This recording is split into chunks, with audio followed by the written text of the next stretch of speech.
আল্লাহ রাসূল সাল্লাল্লাহু আলাইহি ওয়াসাল্লাম আল্লাহ রাব্বুল আলামিনের কাছে দোয়া করতেন, আল্লাহুম্মা বারিক লানা ফি রাজাব ওয়া শাবান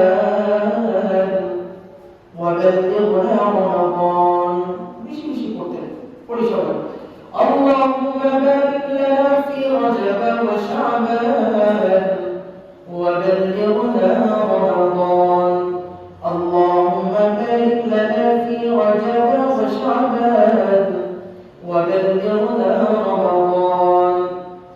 আল্লাহ রাসূল সাল্লাল্লাহু আলাইহি ওয়াসাল্লাম আল্লাহ রাব্বুল আলামিনের কাছে দোয়া করতেন, হে আল্লাহ, আপনি আমার হায়াতের মধ্যে বারাকাত দান করেন, আপনি আমার হায়াতকে বৃদ্ধি করে দেন, আপনি আমার হায়াতকে লম্বা করে দেন, দীর্ঘায়ু করে দেন। আল্লাহ তাআলার কাছে বলতেন, হে আল্লাহ, আপনি আমাকে রজব দান করেন, শাবান দান করেন, আমাকে রমজান পর্যন্ত পৌঁছে দেন। সুবহানাল্লাহ। এই দোয়া বেশি করতেন। তাহলে বোঝা গেল দোয়া করার মাধ্যমে হায়াত বৃদ্ধি করে দেন কে?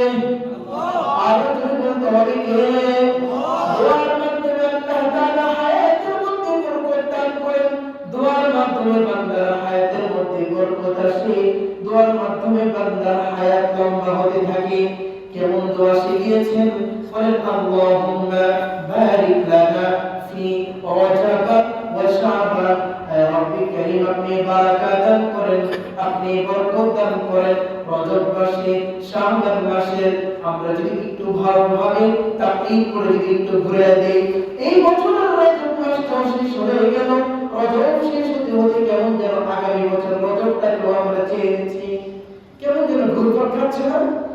আল্লাহুম্মা বারিক লানা ফি রাজাব ওয়া শাবান। রজব মাস থাকতেও আমরা দোয়া করি এইটা, শাবান মাস আসতেও আমরা কিন্তু এই দোয়াটাই করি। তাহলে রজব মাসে যেভাবে দোয়া করে, আল্লাহ আপনি আমার হায়াত বৃদ্ধি করে দেন, আয় আল্লাহ আপনি আমাকে রমজান পর্যন্ত পৌঁছে দেন। রজব মাসেও যেভাবে বলি, ঠিক তেমনি ভাবে শাবান মাসেও বলি, আবার ঠিক তেমনি ভাবে রমজানেও বলি। আবার এই রজব চলে গেল, কিন্তু মাসের যে দোয়াটা করেছি দোয়ার মধ্যে কিন্তু রজবটা আমরা বাদ দিয়ে দিইনি। রজব বাদ দিয়েছি, আমরা কি করেছি? আল্লাহুম্মা বারিক লানা ফি রজব বাদ দিয়ে শুধু শাবান করেছি। আমরা কিন্তু এখানেও রজব করছি, ঠিক না? রজব আর শাবান, শাবানের থেকেও রজবের জন্য দোয়া করছি। তাহলে দোয়ার মাধ্যমে আল্লাহ তাআলা হায়াত বৃদ্ধি করে। বলে, দোয়ার মাধ্যমে আল্লাহ তাআলা হায়াত বৃদ্ধি দান করে, হায়াত বৃদ্ধি করে দেন। এই কারণে দোয়া করতে হবে তো। এই যে মাসগুলো আল্লাহ তাআলা দিয়েছেন আমাদেরকে, রজব মাস, শাবান মাস, এটা বড় দামি মাস ছিল। রজব মাসের মধ্যে আল্লাহ রাসূল সাল্লাল্লাহু আলাইহি ওয়াসাল্লাম আমল বাড়িয়ে দিতেন, এই দোয়াটা বেশি বেশি করতেন। পক্ষান্তরে যখন শাবান মাস চলে আসতো, শাবান মাসে আল্লাহ রাসূল সাল্লাল্লাহু আলাইহি ওয়াসাল্লাম আবার এই দোয়াটা বেশি বেশি করতেন। আবার বলতেন, হ্যাঁ তোমরা শুনে রাখো, এই শাবান মাসটা হচ্ছে আমার মাস। এই শাবান মাসটা কার? আরো জোরে বলেন, কার মাস? সুবহানাল্লাহ। এই শাবান মাসটা হলো আমার মাস। কেন জানো? এই শাবান মাস হচ্ছে রমজানের প্রস্তুতিমূলক মাস। রমজান আসবে, এই কারণে আমরা তৈয়ারি গ্রহণ করব শাবানে। কেন? দুনিয়ার মানুষ যদি কোথাও যায়, ধরে আজকে আমি ঢাকাতে যাব, ঢাকাতে যাওয়ার জন্য আগে আমি প্রস্তুতি গ্রহণ করি। কোন অনুষ্ঠানে গেলে যে অনুষ্ঠানে যাব, যদি বক্তৃতা করি, বক্তৃতা দেওয়ার আগে আমি রিহার্সেল করি। আমি যদি নাচিত গাই, গজল গাই, আমি যেই কিছু উপস্থাপনা করি না কেন, তার আগে কিন্তু আমি বাসায় বসে বসে রিহার্সেল করি। মাঝে মধ্যে তো আয়নার সামনেও দাঁড়াই, দাঁড়িয়ে দাঁড়িয়ে প্র্যাকটিস করি যে আমার বডি ল্যাঙ্গুয়েজ কেমন হবে, কথার ধরন কেমন হবে, বা মুখের ভঙ্গিমা কেমন হবে। এইভাবে আমরা রিহার্সেল করি, কেন? যেন সেখানে আমার উপস্থাপনা যেন সুন্দর হয়। ঠিক আছে?